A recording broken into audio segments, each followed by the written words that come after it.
सारंगपुर नाम के गांव में एक राम नाम का आदमी रहता था। उसके परिवार में उसकी बीवी राधा और उसकी लाडली बेटी कृष्णा रहती थी। राम हर दिन खेतों में काम किया करता था।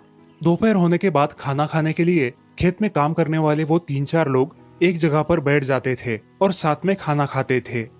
अरे राम, आज तुमने डिब्बे में क्या लाया है? अरे मैंने पराठे लाए हैं। तुमने क्या लाया है? मैंने सब्जी और चपाती लाई है। भाई, तुम्हारे घर का बना पराठा बहुत अच्छा होता है, उसे खाने का हमेशा मन करता है। अरे लो ना राघव भाई, पसंद है तो खा लो, तुम्हारा डिब्बा मैं खा लूंगा। राघव और राम मिलकर खाना खाते हैं, फिर अपना काम खत्म करके अपने घर चले जाते हैं। घर आकर राम राधा से कहता है, अरे राधा, सुनती हो? तुम्हारे हाथ के पराठे बहुत लाजवाब है, सबको बहुत पसंद आते हैं। सच में? उसी रात राम के खेत मालिक के घर में चोरी हो जाती है। अगले दिन राम और सारे खेत के लोग मालिक के घर पे जमा होते हैं। मालिक के सारे जेवर पैसे चोरी हो जाने की वजह से अब उसके पास पैसे नहीं बचे थे। इसी वजह से वो खेत के सारे मजदूरों को मजदूरी भी नहीं दे सकता था।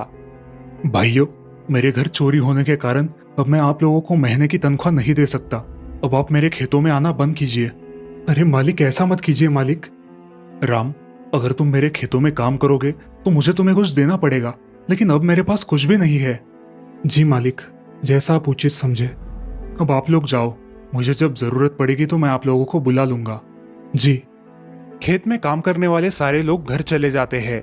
उनमें से कुछ लोगों को दूसरे खेतों में काम मिल जाता है, लेकिन राम को कोई काम नहीं मिलता। ऐसे ही बहुत दिन बीत जाते हैं। वो घर पर ही रह रहा था। क्या किया जाए जिससे घर का खर्चा निकले? अजी, क्या हुआ है? आप सोच में डूबे हो। 15 दिन से ठीक से खाना भी नहीं खा रहे हो। अरे कुछ नहीं, सोच रहा हूँ कि घर का खर्चा कैसे निकाले, कुछ पैसे मिल जाने चाहिए। अजी, आप चिंता क्यों करते हो? हम कुछ कर लेंगे, आप इतना मत सोचिए। अगले दिन राधा के दिमाग में एक कल्पना आती है। वो अपने पति से कहती है, अजी सुनते हो, मेरे दिमाग में एक अच्छा आइडिया आया है। क्यों ना मैं अपने हाथों से बनाए पराठे बेचना शुरू करूं? हाँ, तुम्हारा ये विचार बहुत अच्छा है। चलो, हम कल से ही पराठे बनाएंगे। लेकिन राधा, इसमें तुम्हारी बहुत सहायता लगेगी और तुम्हें बहुत मेहनत भी करनी पड़ेगी। जी आप उसकी चिंता ना करें, मैं सब संभाल लूंगी। राम और राधा अगले दिन पराठे और चटनी बनाकर बाजार में बेचने चले जाते हैं। बाजार में पहले से ही एक पराठे बेचने वाला मौजूद होने के कारण उनके पराठों की ज्यादा बिक्री नहीं होती। वो बचे हुए सारे पराठे एक अनाथ आश्रम में देकर अपने घर लौटते हैं। अजी, कोई भी हमारे पराठे खरीद नहीं रहा है, अब हम क्या करें? अरे राधा, ऐसे सोचोगी तो कैसे होगा? आज तो एक ही दिन हुआ है और तुम इतनी मायूस हो गई। थोड़ा धैर्य रखो, कोशिश करने वालों की कभी हार नहीं होती। अगले दिन फिर उठकर राधा जल्द ही वो पराठे बनाकर तैयार रखती है और उन्हें लेकर राम और राधा बेचने के लिए फिर से अपने ठेले पर जाते हैं। कुछ पराठे राधा घर से ही बना के लाई थी और बाकी के पराठे वो ठेले पर गर्मा गर्म बनाने लगी। उसके पराठों की सुगंध से वहाँ के लोग बहुत आकर्षित हो गए और पराठे खाने के लिए भीड़ कर दी। जी, आपको कितने पराठे चाहिए बताइए? राम, मुझे 10 पराठे चाहिए, बहुत सारा घी लगा कर देना। जी हाँ, बहुत सारा घी डालता हूँ। उनके बनाए हुए पराठे अब लोगों को बहुत पसंद आने लगे। धीरे धीरे उनका व्यापार बढ़ने लगा। अब उनके दुकान पर इतनी भीड़ हो जाती थी कि पराठे भी कम पड़ने लगे थे।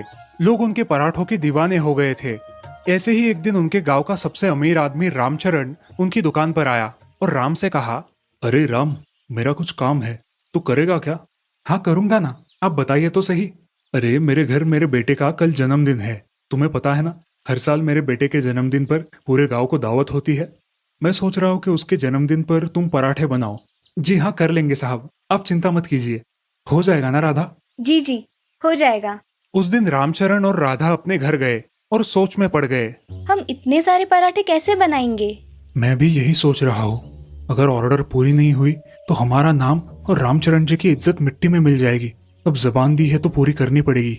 हाँ, लेकिन पूरे गांव को पराठे बनाकर देने हैं, कैसे हो पाएगा? चलो सो जाते हैं, सुबह जल्दी उठकर देखेंगे।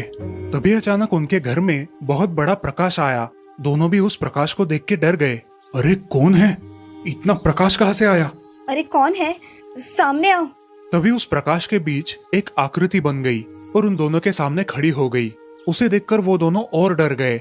तभी उस आकृति से आवाज आई, राम, राधा, डरो मत, मैं भगवान हूँ, मैं तुम्हारी सहायता के लिए आया हूँ। राम और राधा ने हाथ जोड़े और उनसे कहा, प्रभु, आपने हमें दर्शन दिए, यही हमारे लिए बहुत सौभाग्य की बात है। आप हमारे घर पर आए, हमारा जीवन धन्य हुआ। राम, क्या मांगना है मांगो, मैं तुम दोनों पर बहुत प्रसन्न हूँ। भगवान, हमारे पास आपकी कृपा से सब कुछ है, मगर हमारा कल का पराठों का ऑर्डर कैसे पूरा करें, इसी के बारे में हमें चिंता है।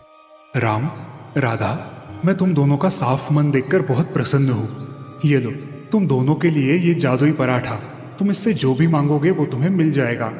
राधा और राम भगवान का धन्यवाद देते हैं और भगवान अदृश्य हो जाते हैं। वो राम के हाथों में एक जादुई पराठा देकर चले जाते हैं। राधा, इस पराठे से अब हम कल खाना बनाएंगे। हाँ जी, ऐसा ही करेंगे। राधा और राम दूसरे दिन सुबह ही उठकर उस जन्मदिन के समारोह पर पहुंच जाते हैं। वहां पहुंचते ही राम उस पराठे से कहता है, हे जादुई पराठे, मुझे 2000 पराठे अभी के अभी बना के दे। उस जादुई पराठे से एकदम से 2000 पराठे बनकर तैयार होते हैं। उनकी सुगंध इतनी अच्छी होती है कि लोग मन भर कर खाते हैं। रामचरण जी के सारे मेहमानों को वो पराठे बहुत पसंद आते हैं। ये देखकर राधा और राम बहुत खुश होते हैं। अपने मेहमानों को देखकर रामचरण भी बहुत खुश हो गए और राम से कहा, राम, राधा, तुम दोनों ने तो कमाल कर दिया। यहाँ के सारे लोगों को खाना बहुत पसंद आया। ये लो तुम्हारे पैसे। धन्यवाद साहब, आपने हम पर इतना विश्वास दिखाया, यही बहुत है हमारे लिए। हम हमेशा आपके आभारी रहेंगे। धन्यवाद रामचरण जी। राधा और राम खुशी खुशी घर चले गए, भगवान का बहुत धन्यवाद किया और अब अपने दुकान पर अलग अलग तरह के पराठे बनाकर बेचने लगे। उस जादुई पराठे की मदद से दोनों ने खूब तरक्की की और अब गांव में पराठे वाली राधा और पराठे वाला राम नाम से जानने जाने लगे।